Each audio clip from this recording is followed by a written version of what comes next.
అందమైన చర్మ సౌందర్యం మీ సొంతం. Second aqua radiance deep cleansing gel.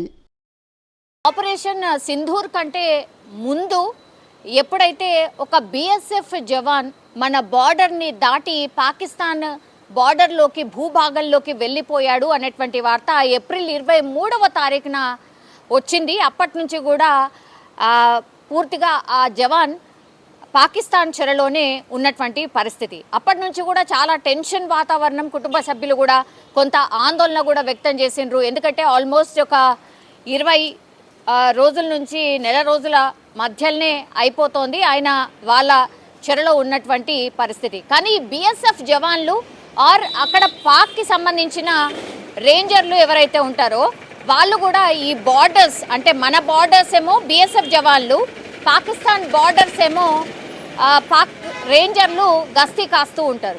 అయితే జనరల్లీ ఈ బార్డర్స్లో ఏం జరుగుతుంది అంటే అటునుంచి ఇటు అంటే మన వాళ్ళు పాకిస్తాన్ భూభాగంలోకి వెళ్ళడం, పాకిస్తాన్ రేంజర్లు మన భూభాగంలోకి రావడం వెరీ వెరీ కామన్గా జరుగుతూ ఉంటుంది.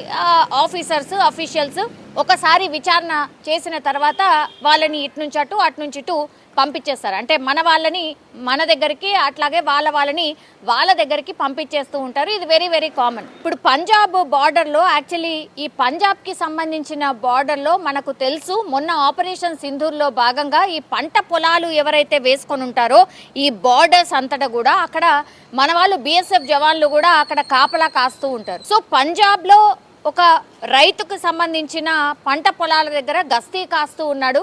అయితే మనకు తెలిసి ఎండాకాలం చాలా తీవ్రంగా ఉంది ఎండ. సో కొద్దిసేపు సేద తీరుదామని చెప్పి అక్కడ దగ్గరలో కొంత పెద్ద చెట్టు ఉండడం, అక్కడికి వెళ్ళి కొంత అస్వస్థతకు గురి కావడంతో ఈ జవాన్ వెళ్ళి ఆ చెట్టు కింద పడుకోవడం. ఈయన పేరు వచ్చేసి యాక్చువల్లీ పూర్ణం కుమార్ సాహు. ఈయన పేరు వచ్చేసి పూర్ణం కుమార్ సాహు. ఈయన 23వ తారీఖున ఏప్రిల్ 3వ తారీఖున ఆయన వెళ్ళి ఇప్పుడు పాకిస్తాన్ భూభాగంలో ఉన్నటువంటి ఒక పెద్ద చెట్టు కిందికి వెళ్ళి కొంతసేపు పడుకోవడం అయితే జరిగింది. వెంటనే పాపం మరి తెలుసా తెలీదా ఏమవుతుంది అనుకున్నాడా ఏంటా తెలీదు సాహు. తీరా చూస్తే ఈ పాక్ రేంజర్లు వచ్చి ఆయనని పట్టుకొని వాళ్ళ అఫీషియల్స్ దగ్గరికి అయితే తీసుకోవడం జరిగింది.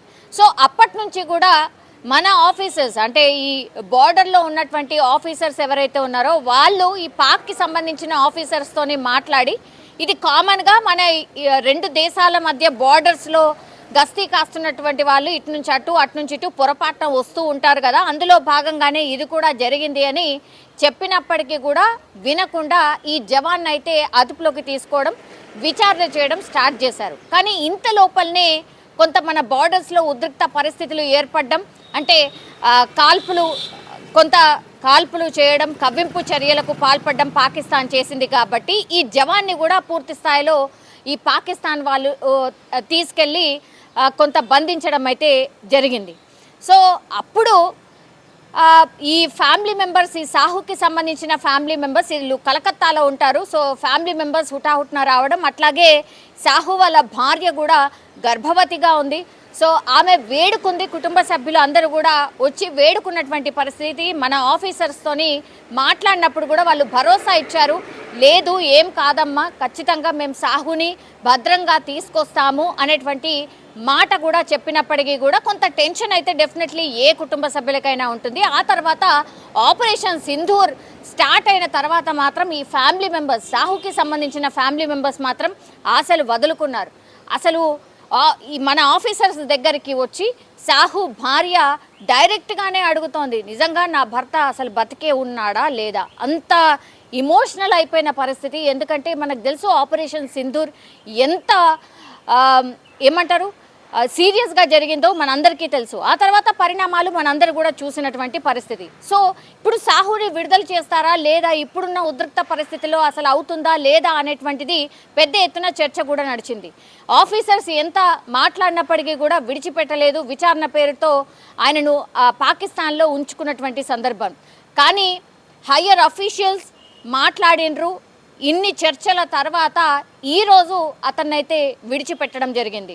సో కోల్కతాకు సంబంధించిన సాహు మాత్రం ఈరోజు వాఘా బార్డర్ ద్వారా విడిచిపెట్టడం అయితే జరిగింది. విచారణ చేశాము, లేదు పొరపాటున వచ్చాడు అన్నటువంటి విషయాన్ని ఇప్పుడు పాకిస్తానే స్పష్టం చేసినటువంటి సందర్భం.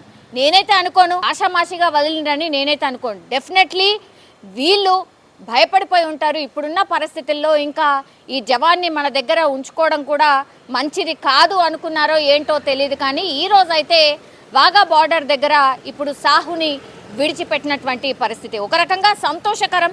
బికాజ్ ఇంకా దీన్ని కొనసాగిస్తారా, ఇంకేమైనా దుశ్చర్యకు పాల్పడతారా, ఇట్లాంటి చర్చలు కూడా నడిచాయి. కానీ సాహుని ఈరోజు వాఘా బార్డర్ దగ్గర అయితే విడిచిపెట్టడం అయితే జరిగింది.